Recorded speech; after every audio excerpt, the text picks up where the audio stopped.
Dead and Breakfast, the 2004 film, is somewhat a very unique fusion. It does mix a lot of rockabilly elements by way of the music told by the narrator in the film. It gives it a very unique and comedic feel. It also has just a very traditional cheesy B-flick aspects as well. It does borrow from a few films such as Evil Dead 2, also borrows some of the choreography from Michael Jackson's Thriller video.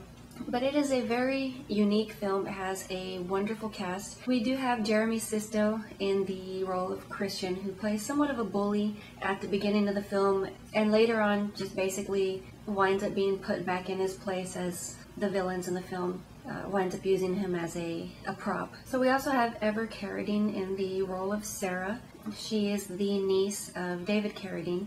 David Carradine also does star briefly in the film as Mr. Wise, who is the inn owner. We also do have Oz Perkins in the role of Johnny. Oz Perkins is, of course, the son of Anthony Perkins. The one role I mainly remember Oz Perkins for is the awkward geek in Legally Blonde. We also have Gina Phillips in the role of Melody. Mostly I also happen to remember Gina Phillips as the sister from Jeepers Creepers. We also have Bianca Lawson, who plays Kate. She may be known as the alternate vampire slayer from season 2 of Buffy, Kendra.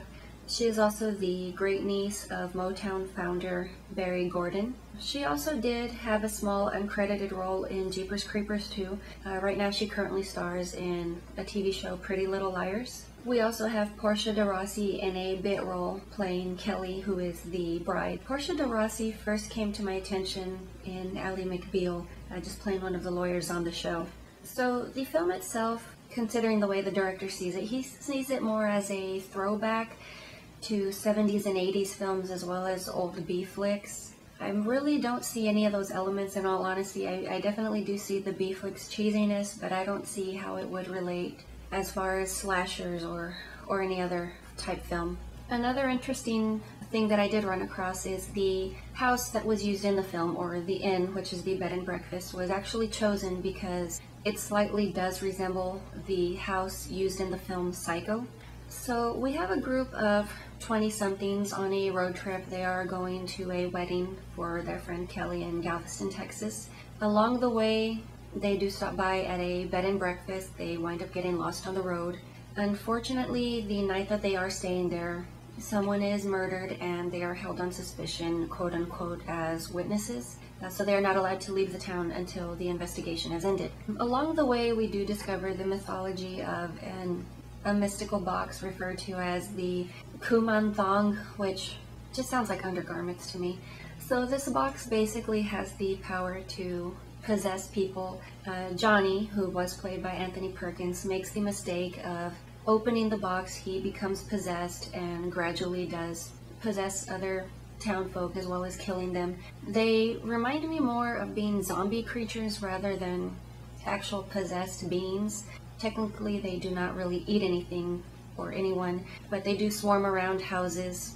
So eventually the remaining group members do hole up in the bed and breakfast.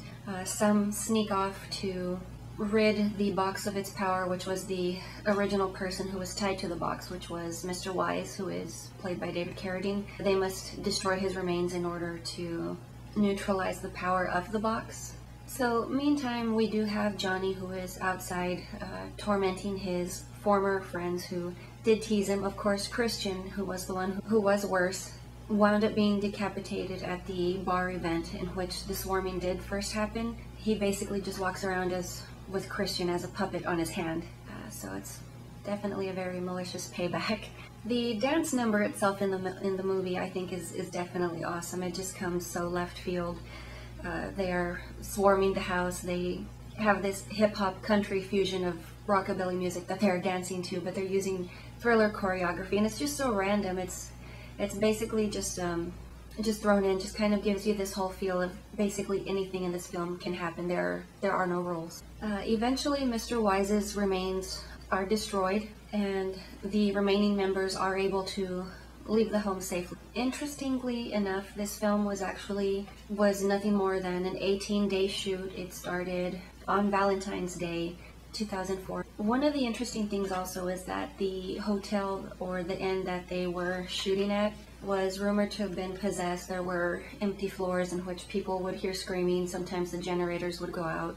Just a lot of odd events that did occur or just cause problems throughout filming. Also, one of my favorite features of the film are the comic drawings which transition between scenes, as well as the music, the comedic country music, which acts as narrator. Producer Jen Tan did do the illustrations for the movie. A lot of people do argue the film probably isn't that great. I honestly do like it. Anything that is different, out of the ordinary, isn't afraid to break the rules, definitely is top of my list most of the time.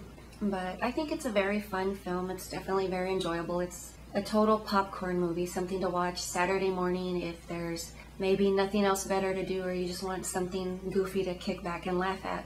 That is pretty much all I have for you today, and I will talk to you later.